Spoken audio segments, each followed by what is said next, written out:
London in the mid to late 1960s was a truly happening place, and you're probably envisioning the swinging 60s, bright patterns, the Beatles, Carnaby Street, all of that stuff. Let me paint you a slightly different picture. Up until 1951, witchcraft was outlawed in the UK, and as the landscape became more accepting, occult practices exploded into popular culture, thanks in part to the popularity of other counterculture, anti-establishment movements of the time. In the US, this was the era of Anton LaVey, with the founding of the Church of Satan in 1966. And news of witchcraft and Satanism began to permeate the mainstream. In the UK, Alex Sanders and his wife Maxine were promoting their new brand of Alexandrian Wicca, and the mother of modern witchcraft, Doreen Valiente, had begun publishing the Pentagram newsletter, a witchcraft review. Alongside this, Hammer horror films were gaining serious popularity, especially thanks to Christopher Lee, whose debut as Dracula came in 1958. This was followed by The Brides of Dracula in 1960, Dracula Prince of Darkness in 1966, and Dracula Has Risen from the Grave in 1968. 1968 also saw the release of the now cult classic film The Devil Rides Out, which saw Christopher Lee investigating a satanic cult. There was Rosemary's Baby, The Fearless Vampire Killers, Witchfinder General, and many, many more. Kenneth Anger was also releasing his series of short films that had an affinity to Satan. And then there was the music, with Black Sabbath, Donovan, and the lesser-known band Coven all singing about witchcraft and the occult. So when ITV broadcast a segment on the evening of Friday the 13th of March 1970 about an alleged vampire sighting at a Gothic cemetery in North London, it's not really surprising that it drew a crowd of over 100 would-be vampire slayers to scale the walls and find out what was really going on inside. Today we're going to be talking about the strange events that happened in Highgate Cemetery in North London between 1968 and 1974. Before we get into it, happy Halloween everyone. I hope you like the whatever this is. It's like a vest. It's got ghosts and all kinds of things. In my opinion, spooky season is all year long and there's never a wrong time to tell creepy stories. So if you're not yet subscribed, then why not? I make videos about the stranger side of life. We do deep dives and weird vibes. And when you subscribe, turn on the notification bell so you never miss a chance to delve into the madness, but only if you want to. If you don't want to, that's fine. We can just hang out. And today we're going to enjoy the story of the Highgate Vampire. Let's get into it. In the evening time, there's all 100 odd people outside the gates, and they was all trying to climb over the walls. Sean Manchester, 26-year-old president of the British Occult Society. The former associate of Mr. Manchester, Alan Farrant, who used to own this tobacconist shop in Highgate, decided to pay a midnight visit to the cemetery. The coffin was half pulled over and a big iron stake stuck through into the coffin. He armed himself with a cross and stake and crouched between the tombstones waiting. Our first report indicated that there may be a vampire in Highgate Cemetery. I think they're nutcases, actually. That's my opinion, is to get one, put him in one of these tombs and lock him up and leave him there all night and see if in fact he can find a vampire. Satan, get ye behind me and be gone from this place forever.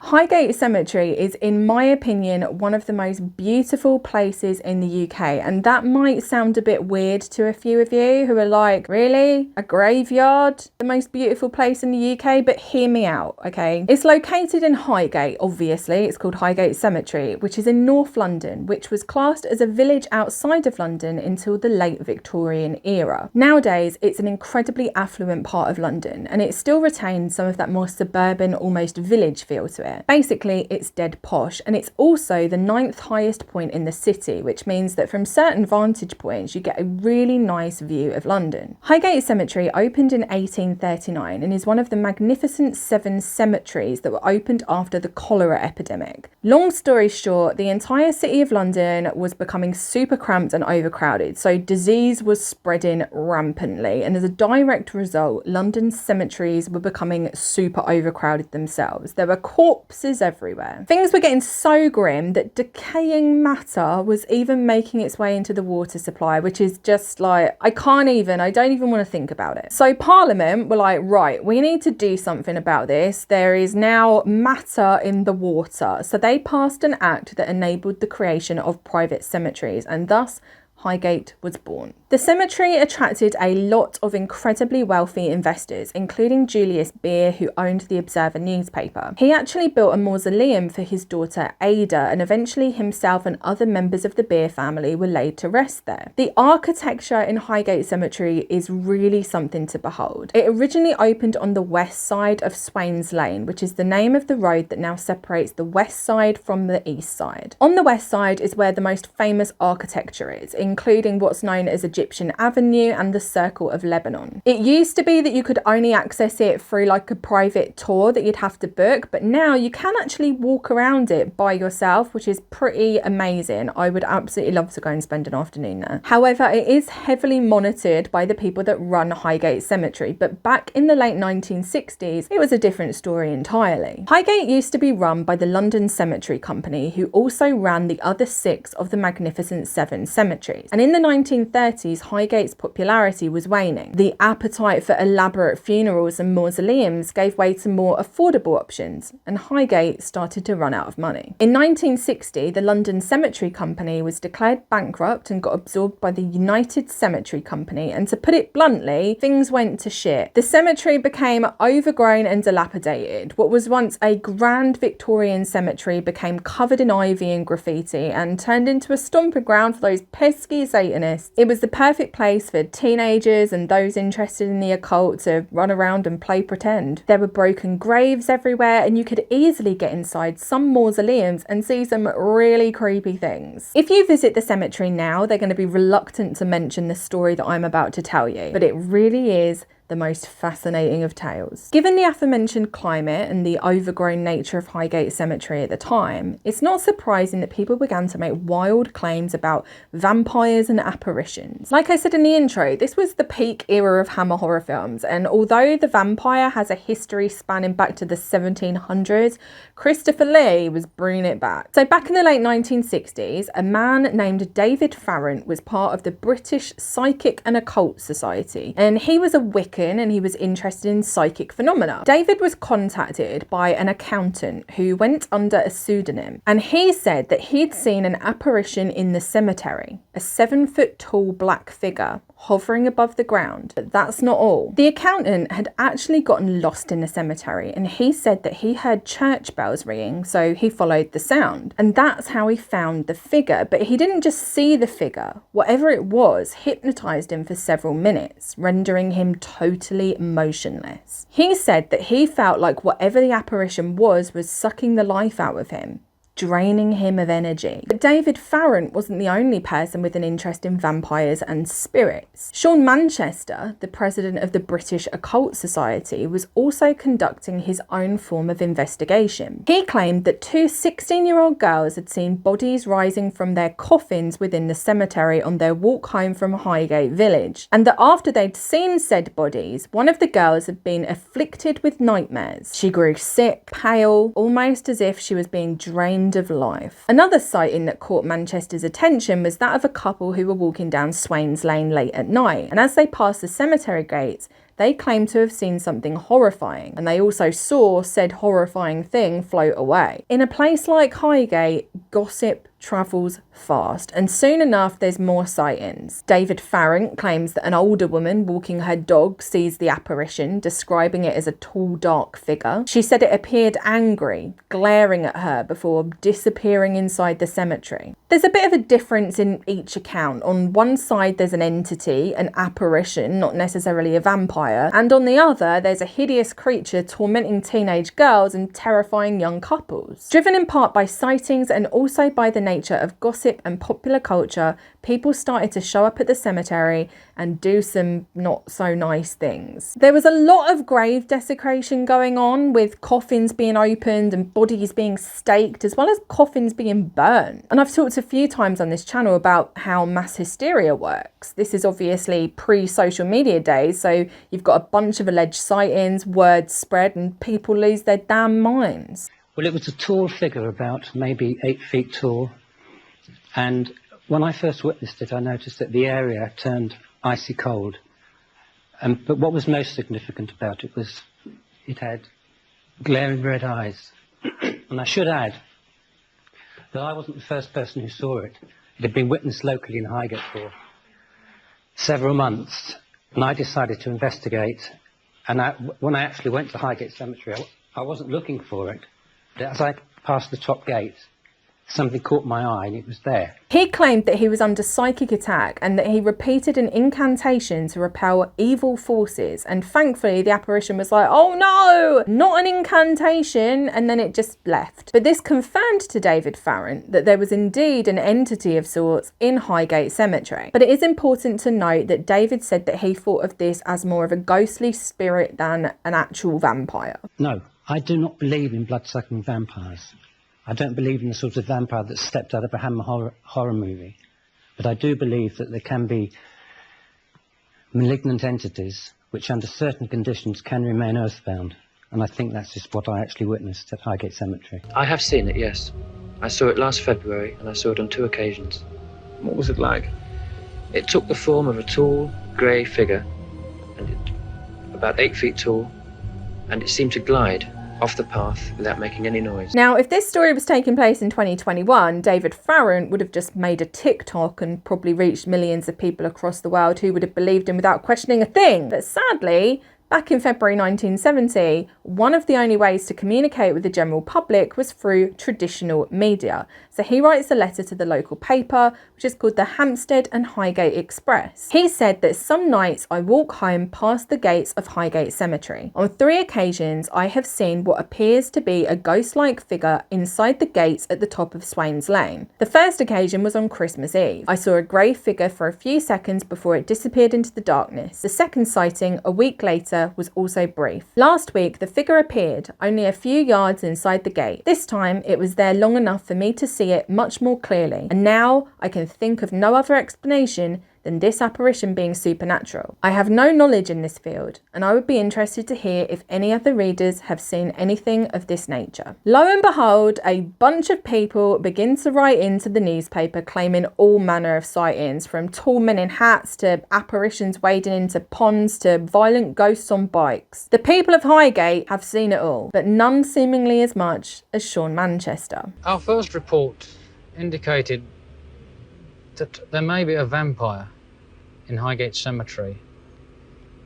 A spectre was seen at that gate there, appearing to come from here, which leads to the catacombs. Sean Manchester got back in contact with one of the teenage girls who had seen the vampire, and her name was Elizabeth, and she was in a right bloody state. The vampire was quite literally sucking the life out of her. She was dealing with serious sleep paralysis, and she said that she would see a creature with a grey face and sharp teeth. She said that she also felt like something cold had touched her hand, and that she'd feel like she was falling and then fade to black. But if that wasn't weird enough, she also claimed to have been feeling a strong pull towards Highgate Cemetery, which, you know, isn't at all similar to Dracula. Elizabeth's boyfriend at the time, Keith, also told Sean Manchester that Elizabeth was withering away. She was being overcome by something. And Keith had also found some marks on Elizabeth's neck, and Sean Manchester inspected these marks, and they're basically puncture wounds. I was lying in bed and I woke up in the middle of the night, and a very deep voice, almost a male voice, came out of her mouth saying, "I'm going to bring both of you down." So Keith and Sean got together and did a series of rituals to rid Elizabeth of whatever it was that was haunting her. Everything you think of when you think vampire slaying is in the mix here. Buffy Summers would be truly proud. Well, if this guy wants to fight with weapons, I've got it covered from A to Z. From axe to the other axe. There's garlic, holy water, crucifixes, prayers, the works. And according to Sean and Keith, Elizabeth got better. But I honestly don't know what's more terrifying, being haunted by a vampire or having these two dudes doing a bunch of rituals around you. I hadn't included the possibility of it being a vampire because I hadn't even thought of that or realised the existence of vampires.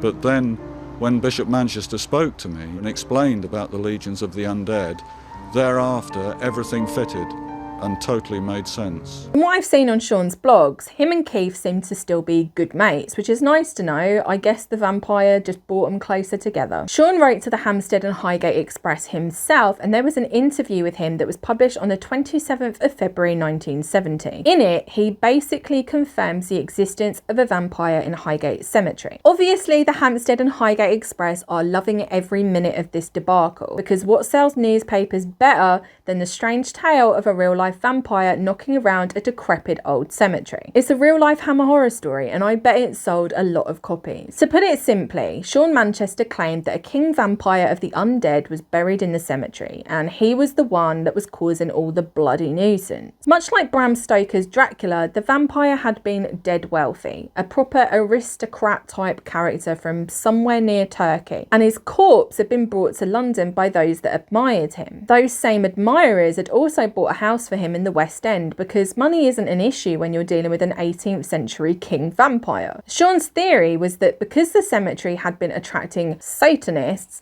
they'd actually been trying to summon the king vampire of the undead. He also said in the article that we would like to exorcise the vampire by the traditional and approved manner, drive a stake through its heart with one blow between Friday and Saturday, chop off the head with a gravedigger's shovel, and burn what remains. It's very specific, highly alarming, and later Sean Manchester would claim that the newspaper embellished the story, but he did mention it in his book. This king vampire loves haunting women, and after going public in the paper, Sean speaks to another woman named Jacqueline, who says that she woke one night to something cold gripping her hand, and that her hand went numb. The next morning, she woke up to see cuts all over her hand where she tried to rip it from the clutches of the icy cold invader. Her brother vouched for her story, and according to Sean Manchester, they were both fascinated and drawn to Highgate Cemetery. But it wasn't just young women that the vampire was feasting on. Oh no. It had developed a taste for a certain animal as well. On Friday the 6th of March 1970, another story was published in the Hampstead and Highgate Express titled "Why Do the Foxes Die?" In the article, it describes how David Farrant had returned to Highgate Cemetery and how he had found dead foxes. But this wasn't the first time. Several other foxes had also been seen in the cemetery. And he basically said, you can't really tell how they died. There's no outward cause of death. Sean Manchester had actually mentioned the foxes previously to Hampstead and Highgate Express, and he even went as far as to claim that there had been autopsies done on the foxes and that they had all been drained of blood with fang marks on their throats. David seemed to be entertaining Sean's vampire theory, saying that much remains unexplained, but what I have recently learned all points to the vampire theory as being the most likely answer. There's a nice photograph of him and Manchester standing next to each other, and the article describes how they've met in the cemetery at the weekend. These two guys are going to be best buds, right? Both of them teaming up to defeat the forces of evil and getting to the bottom of what's really going on at Highgate Cemetery. Like Sean Manchester, David Farrant was also concerned that there were satanic rituals going on at Highgate Cemetery, often finding inverted pentagrams, black candles, etc. While Sean Manchester propagated the idea of a king vampire in the paper, David seemed to think that this was more of a dark presence, despite initially thinking that there might be some legs to what Sean was telling him. I think it's also important to point out here that the media at the time were most likely misquoting both Sean Manchester and David Farrant. They're trying to sell newspapers, so what's some embellished details here and there? In later years, David Farrant was adamant that he didn't really believe that there was a vampire stalking Highgate, that he believed it to be more of a regular ghost type figure, an apparition, as opposed to a full-on Nosferatu. Although he can be seen many times holding a stake and a crucifix,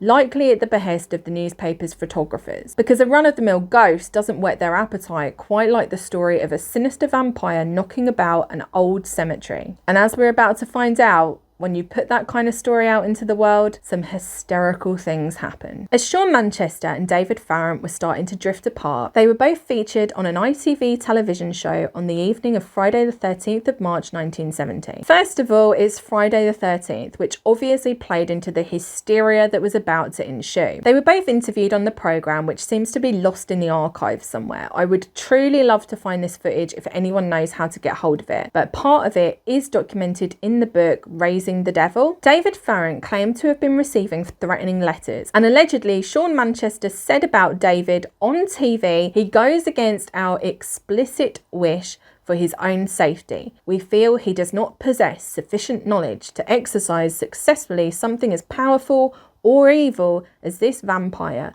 and may well fall victim as a result. The broadcast even featured live reporting from outside Highgate Cemetery, and this got the locals and those farther afield properly riled up. Within hours of the broadcast, nearly 200 people descended upon Highgate Cemetery, determined to track down the elusive vampire. People actually drove for miles around to come and search for the vampire. They scaled the walls, not put off by the fact that the cemetery was locked up for the night, and off they ran into the darkness, despite the police trying to stop them. Sean Manchester allegedly remarked that it was like the end of a Frankenstein film when the monster was chased. People had weapons and looked as if they could have turned nasty if they had seen a tall, lean person in dark clothing. I honestly would love to get in a time machine and go back to that night. Like, can you even imagine? Oh, what did you do last night? Oh, I just climbed the walls of a cemetery and went vampire hunting with about 100 other people. What about you? Like, just a casual Friday night. Love it. Bonkers. Can you imagine just trying to explain that to your friend? Just like, yeah, there was this guy and, you know, he said he was going to slay this vampire. So we all showed up and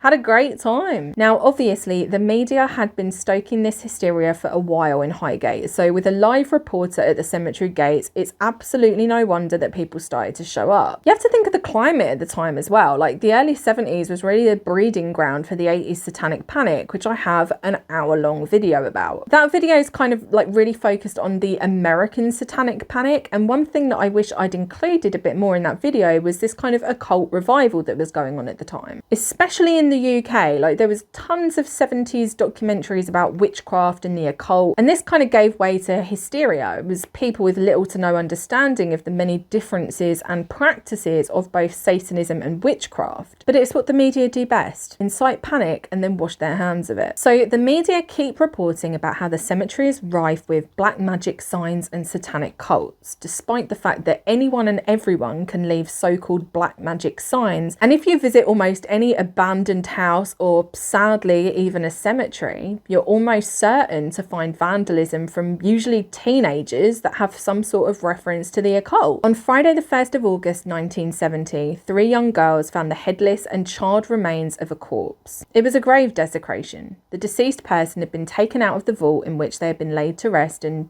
dispatched, much in the same way that had been graphically described in the newspapers as the best way to exorcise a vampire by Sean Manchester. But police, being police, decided to theorise that it was connected to black magic and Satanism, instead of bored teenagers riled up on hysterical stories of vampires. The Hampstead and Highgate Express got the opinion of Sean Manchester, quoting him as saying, "These are the same Satanists that desecrate Highgate Cemetery. They are disciples of the evil one, the vampire, and intend to spread the cult in the hopes of corrupting the world." So the cops are on high alert and they decide to patrol Highgate and other cemeteries, determined to stop these bloody Satanists who are determined to summon the vampire. But unluckily for David Farrant, he was arrested on August 17th, 1970, while he's holding a psychic seance in a cemetery to communicate with the apparition, whatever that apparition might be. He was arrested and he claimed that the police attributed a false statement to him, which isn't exactly outside of the realms of possibility. It's the 1970s, it's the police, and they think that he's a Satanist, and they probably have no idea what a Satanist actually is. They basically said that he said he was there to stake the vampire and that he would just go around opening coffins willy-nilly until he found it. But he said that the stake he was carrying with him was actually going to be used to cast a magic circle for their ritual. Kind of like those dowsing crystals that you hang on a string. I got caught by a flashlight.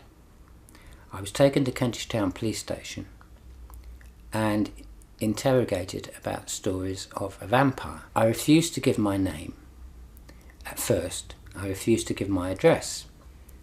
I refused to name the other people, quite simply because they weren't doing anything wrong, and the attitude of the police seemed quite aggressive. They'd heard stories of vampires and all this sort of thing, and there's all the vandalism and desecration up there, so I wasn't about to name other people. He ended up going to court and he was found not guilty on September 30th, 1970. But he did say that he would not give up trying to track down the spirit, and true to his word, he didn't. In, I believe, 1970, Sean Manchester is contacted by the sister of a beautiful 22-year-old woman, his description, not mine, who he calls Lucia. In his 1985 book, The Highgate Vampire, The Infernal World of the Undead Unearthed at London's famous Highgate Cemetery and Environs, yes, that is the real title, there are a bunch of photographs of Lucia, or an actor playing Lucia, that I can't show you for copyright reasons, but you can pick up a copy for a bargain of around £100 nowadays. So after allegedly exorcising the vampire from Elizabeth, it went on to haunt Lucia, who is also inexplicably drawn to Highgate Cemetery. She also began to develop a craving for raw meat, and she had the same markings on her neck that Elizabeth did. According to his book, Sean follows her to the cemetery and she guides him to the catacombs, which just so happens to be the lair of the vampire. On the night that Highgate is overrun by people wanting to slay the vampire, Sean makes his way to the lair and ends up getting lowered into the tomb by a rope. It's real Indiana Jones shit going on. Now, sadly, there's no vampire, but there are a few empty coffins, and Sean basically says in his book that there was one coffin too many, and that's how he knew that it was like the lair of the vampire. Those coffins are covered in holy water and they move on. Later in the story, Lucia guides him to a vault in the Lebanon Circle where they find the vampire in its coffin. According to an article in the Hornsey Journal on the 28th of August 1970, Sean was dissuaded by one of his companions just as he was about to expel the creature with a stake. Instead, Sean exorcises the vampire and he allegedly ends up convincing the cemetery owners to seal the tomb with garlic-infused concrete. If that doesn't show you how hysterical people are at this point, then I don't know what will. However, that's not the end of the tale, and according to Sean, in 1982, he ended up tracking the vampire down to a neo-Gothic derelict mansion in Crouch End, close to Highgate. He's not alone though. Oh no, he brought his vampire slaying team with him and he dispatches the vampire in the preferred manner, shall we say. But the fun doesn't stop there. No, it gets a whole lot weirder because Lucia had actually been bitten by the vampire and she turned into a vampire herself. Dun, dun, dun! Bet you weren't expecting that. Little twist in the tale. Thanks a lot, Sean Manchester. So obviously, Sean Manchester is like, we need to exorcise her, obviously. Only when he does, she turns into a spider the size of a cat, which is not at all reminiscent of that one scene in Devil Rides Out featuring none other than Dracula himself, Christopher Lee. So he ends up dispatching it, and I'm sorry, I keep saying that a lot. I just find that description like so delightful. It's so far away from what we're actually talking about, which is a man wielding a stake around a bunch of corpses. Did I mention that Sean Manchester alleges to be a direct descendant of the late Lord Byron? Mad, bad and dangerous to know indeed. Make of this entire vampire slaying account what you will, but maybe I should flag that the Weekly World News is referenced in this book as a news source. Sean Manchester is also heavily inspired by a man named Montague Summers. These are kind of like old school Bob Larson type characters, if Bob Larson actually believed in this stuff instead of being a snake oil salesman. It's this religious fascination with the occult and Satanism, and this belief that fallen angels are real and that they're demons. Montague Summers wrote the book The Vampire, His Kith and Kin in 1928, and in many ways you could assert that Sean Manchester almost styled himself after Montague Summers. One of the most interesting aspects of the Highgate Vampire case isn't necessarily the vampire itself or the hysteria surrounding it, it's the decades-long feud between Manchester and Farrant. It began to brew between them almost as soon as they met, with both of them having completely different outlooks on what it was that was haunting Highgate Cemetery. On April 16th, 1971, the Express and News paper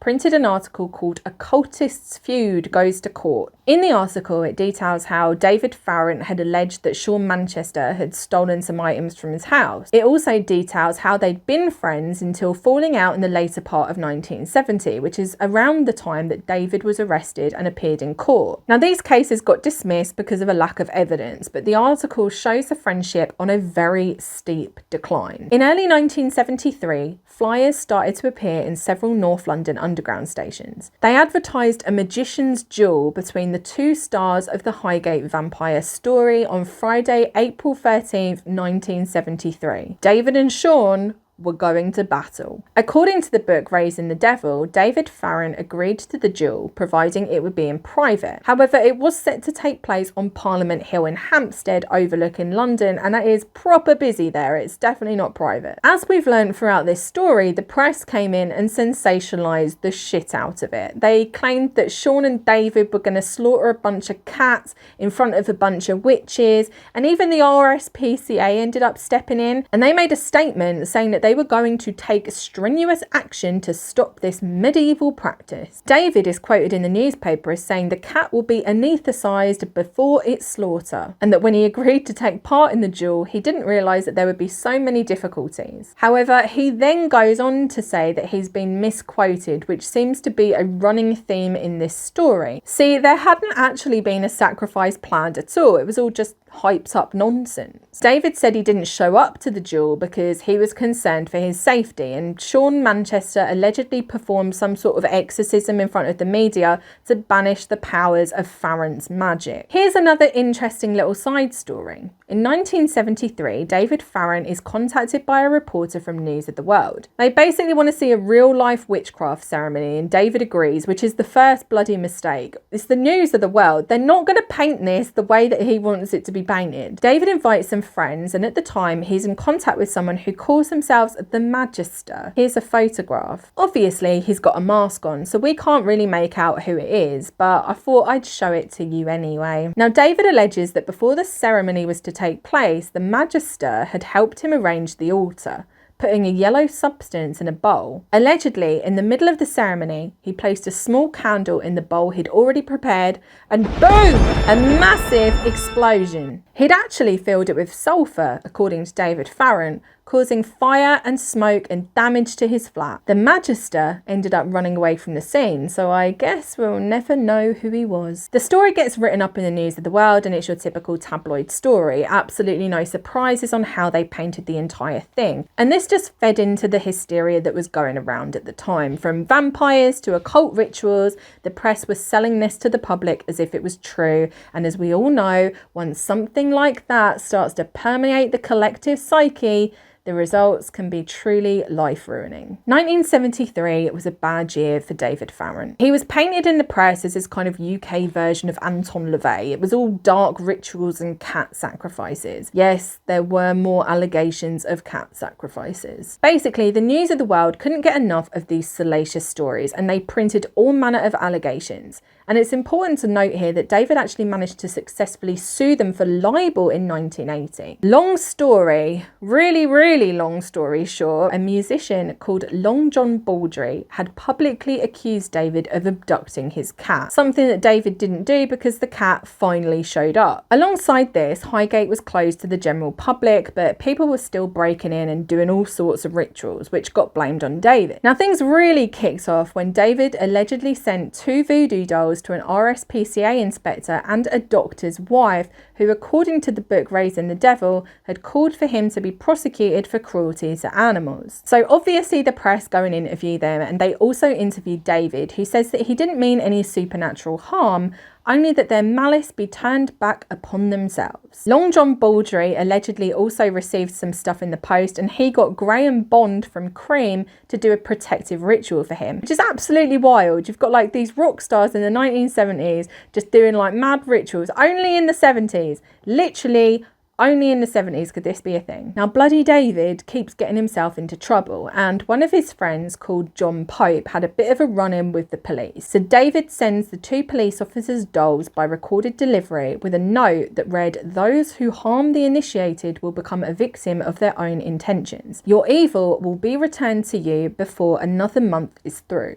In truth, David Farrant. On December 13th, 1973, David and his mate John are arrested at a house in Crouch End, which is dubbed the House of Dracula because it was old and gothic looking and people had found signs of witchcraft ceremonies there. They were found without clothes and they had been burning stuff as part of their ceremony, which led to them getting arrested for arson. David said that they were trying to contact the spirit of the house, and both him and John were exonerated on March 11th, 1974. However, back at Highgate, it's all kicking off and it takes an incredibly dark turn when someone that lived on Swains Lane, which is the road running through both sides of the cemetery, wakes up and finds an 150-year-old headless corpse in their car. Someone had literally gone into the cemetery, gotten a body, offered a head, and thought, I'm just going to put it in some bloke's car. Dispatched in the proper manner. Obviously, the police don't decide to actually investigate. They just think, you know what, there's that David Farrant bloke that's been doing some stuff around here. Why don't we go and blame him? So they search his house and they find photographs of Highgate, and obviously Highgate is rife with graffiti and symbols. But instead of, like trying to find any evidence that David had actually created this graffiti and symbols that are in the photographs,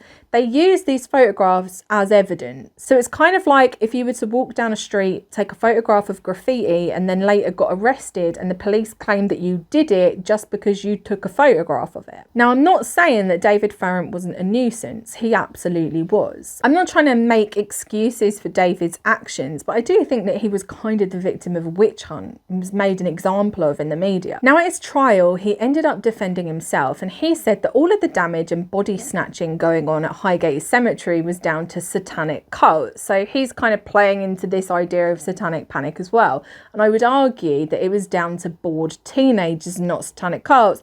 But that's just me. In court, they showed a lot of images from his rituals, which involved a lack of clothing and occult-like imagery.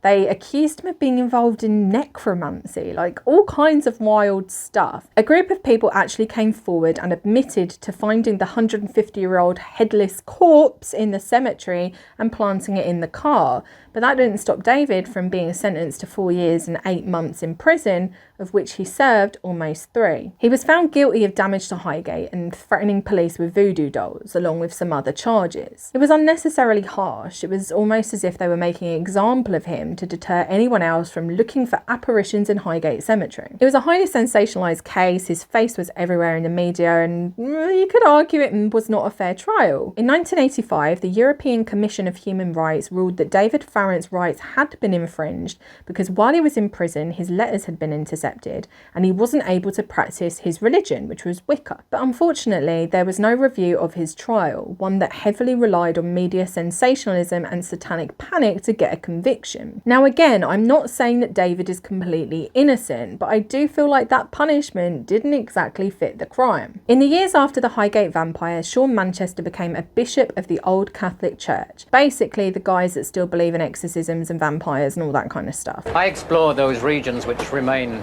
even to this day, unexplored.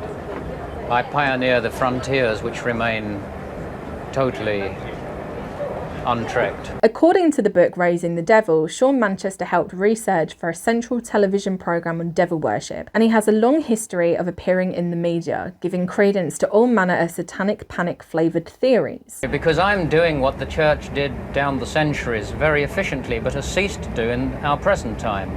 And I've had to carry on the work, which they don't seem to be particularly equipped to any longer carry out. He says that as a Christian, he is commanded to drive out demons wherever they may be found. He now considers himself a private person, no longer giving interviews on the Highgate Vampire and staying away from media coverage. Sean and David's feud bubbled over onto the internet across blogs and message boards. David ended up calling Sean the bonkers bishop, and there was even a comic strip created along with Highgate Vampire bingo with some of the most used words associated with the story. Sean did a bunch of paintings depicting David as a demon. They would go back and forth through blog posts.